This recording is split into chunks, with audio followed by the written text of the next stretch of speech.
Listen up.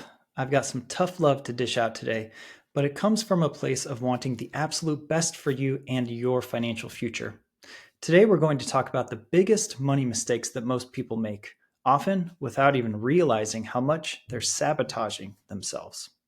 But don't worry, I'll be nice. By becoming aware of these common pitfalls, you can course correct and get your finances back on track. All right, let's go. This is Your Money on Easy Mode with Damien from the PSA. My name is Damien, and I spread financial knowledge that puts your money on easy mode. I'm that weird friend of yours who obsesses over credit card sign-up bonuses, high-yield savings account interest rates, and index fund expense ratios. In today's episode, we'll learn insider secrets from a therapist to the ultra-rich. I'll cover 4 money mistakes that are costing you a fortune, and we'll commiserate over the downfall of free returns. And now for some headlines. What is it like being a therapist to the 1%? Clay Cockerell sat down for an interview with The Cut, and he lifted the veil on his unique practice that caters exclusively to high net worth individuals. It turns out money can't buy happiness. It actually causes some problems, such as isolation, entitlement, distrust, shame, and even more. As he tells it, money turns up the volume of life. It makes the highs higher and the lows lower. Here are a couple quotes from the interview. The interviewer says, "I imagine that very rich people might worry that people only like them because of what they can afford." The response is, "A lot of people wonder, if this were to all go away, would I have any friends?" It can make them have really low self-esteem and a lot of self-doubt. They struggle with the fear of, people don't like me for me. They laugh at my jokes because I'm paying for dinner. A lot of them keep their old friends very, very close for that reason and have trouble making new ones. End of quote. Boy, that's scary, isn't it? Another section that I found illuminating. Question from the interviewer. How do wealthy people decide whether or not to broadcast their money? And I thought this response was a good one. Well, it depends on the person. There's an important distinction. There's a difference between private and secret. Secret is dirty, right? It's shameful, whereas private is appropriate. If someone asks about your weekend, you can say, "I tried out this great restaurant," but you don't have to give all the details because you want to keep them private. Or you could be loud and open and say, "Oh, I got this great jet. We took it to Paris and we came right back and it was amazing." Every person has to find their level of comfort in what they disclose. I really like that distinction between private and secret. It's okay to remain discreet about the level of spending that you have as a wealthy person. You can give the broad strokes, but don't need to dive into the details that could put up barriers in your relationships. Anyways, I found this article really interesting. This therapist charges $600 per hour and caters exclusively to the ultra rich in New York City. Go over to The Cut and read it. I'll put a link in the show notes for the full story. Let's get to the main story. Okay, in the main segment today, I want to talk about 4 areas where you're making mistakes with your money. I actually have even more than this, but I'm going to record next week's episode and focus solely on investment mistakes. So today we'll talk about general money mistakes. Next week we'll talk about investing mistakes. We'll start out very basic. The first mistake that you're making with your money, and it's an important, crucial, and boring one, is not budgeting. I know everyone's tired of talking about budgets. Call it a budget, call it a spending plan, call it whatever you want. If you don't have one, you'll be directionless financially. If you don't have a budget or a spending plan, you're letting life happen to you instead of intentionally bringing purpose to your life. So where to start with budgeting? First, start by tracking your spending. In order to make goals for your money, which is essentially what a budget is, you first need to understand what it's doing today. This can be as painful as tracking each transaction in a spreadsheet, or it could be as painless as using an app or a tool to track that spending for you. My favorite spending tracker was Mint, RIP. Mint has shut down, but there are others who have risen to take its place. Some examples are Monarch Money, Personal Capital, now known as Empower, which I use personally, and Copilot, which is exclusively for Apple products, but I took it for a test spin and it's got a beautiful interface. So once you've tracked your spending for at least a month, then look at the categories of spending, such as your rent or mortgage, groceries, eating out, utilities, etc. Put your spending into these categories and make realistic goals for how much you should spend. Then track your spending against those goals. My number one favorite budgeting tool, which I've used for more than a decade, is called You Need a Budget, also known as YNAB. If you sign up with my link at thepsa.co/YNAB, you'll receive a free month after the 34-day trial period. Once again, my sign up link is thepsa.co/YNAB. Check it out. You're going to love this software and you'll use it for the rest of your life. So that was money mistake number one, which is foundational to your whole financial plan, and that is to have a financial plan, otherwise known as a budget.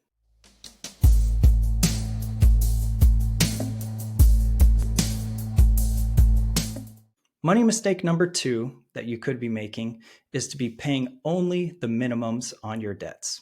Carrying a credit card balance and only paying the minimum payment could seem harmless enough as you're going month to month.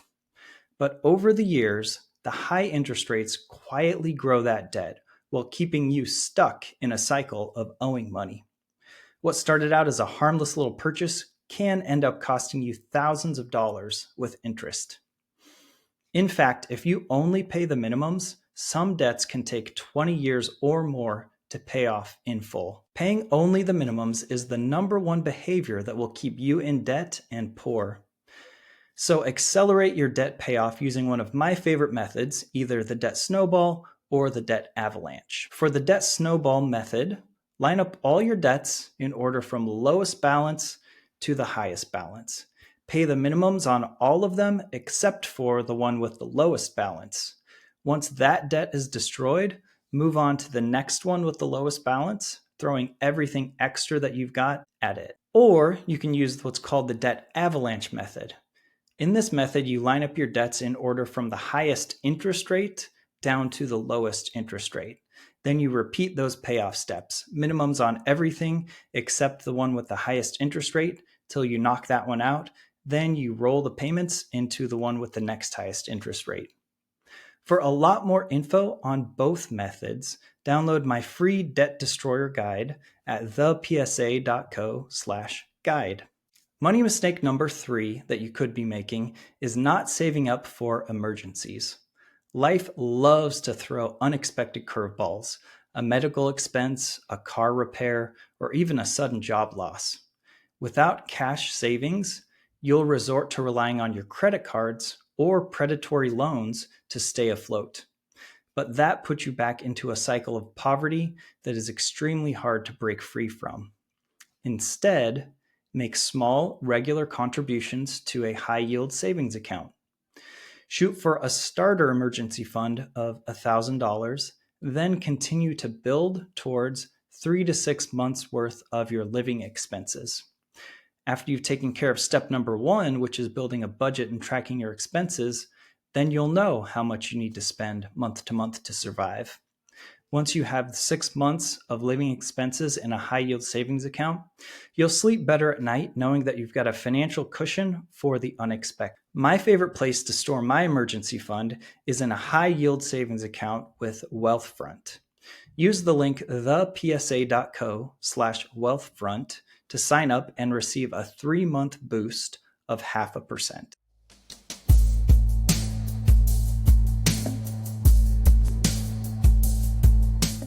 The fourth and final money mistake that could be keeping you in a cycle of debt and poverty is buying too much car.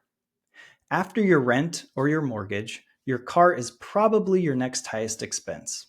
It's tempting to stretch your budget to get a flashy luxury vehicle that pushes your monthly car payment to the max. But new cars lose value quickly. A practical used car can provide the same utility at a fraction of the cost without the rapid depreciation. Make sure to crunch the numbers on the total cost of ownership including insurance, gas, maintenance, and repairs before deciding to purchase. Then, if you need to get a car loan, shop around for interest rates to get the best possible deal. Don't just go with the loan that the dealership offers to you. A little effort will go a long way to avoiding buyer's remorse down the road. Now, I know used cars have a stigma, but they can be very safe. In fact, the past 2 cars that we purchased, a 2010 Honda Fit and a 2015 Toyota Camry, were both 2 or more years old when we bought them, and we bought them from a reputable dealer, CarMax. We checked out their Carfax reports, meaning a history of their maintenance and their repairs, and we stuck with cars that had only had 1 previous owner and no serious incidents. Now, I know in the recent past, since the pandemic, the used versus new car pricing and market has been a bit crazy. Sometimes new cars have prices similar to used cars. So do your research, and eventually the market is going to settle back into its historical pattern of a used car that's been depreciated for a year or 2, making more sense financially than a brand new car. Let's check in on the PSA around the web. All right, tell the truth. Have you ever bought something, worn it, and then returned it? Did you know there's a name for that? It's actually called wardrobing. In a recent video that I posted to Instagram and TikTok, I discuss how this trend is leading retailers to stop offering free returns.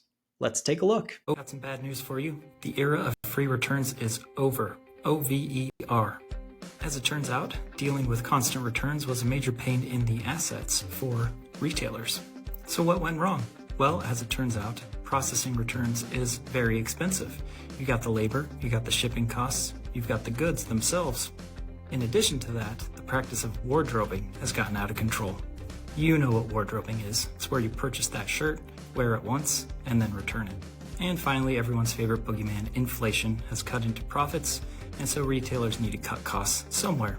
So what's been happening? Well, major retailers like Amazon, Gap, Zara, Anthropologie, REI, etc. are now charging fees for returns as well as restocking fees. But don't worry, I've got you covered. If you head over to my website, thepsa.co, and check out my latest article, I give you 5 ways that you can dodge new return fees. All right, in that video, I mentioned inflation. Be sure to check out episode 3 of the podcast for 5 ways to beat inflation. If you'd like to follow me on social media, my handle is the PSA Damien on all platforms. Thank you for tuning into episode 4 of Your Money on Easy Mode. Your homework is to use one of the tools I discussed today to start tracking your spending. If you enjoyed this episode, please subscribe and rate it on whatever app you're using to listen, and tell a friend about it. See ya! Thanks for listening to Your Money on Easy Mode. If you enjoyed this episode, then please subscribe and share it with a friend.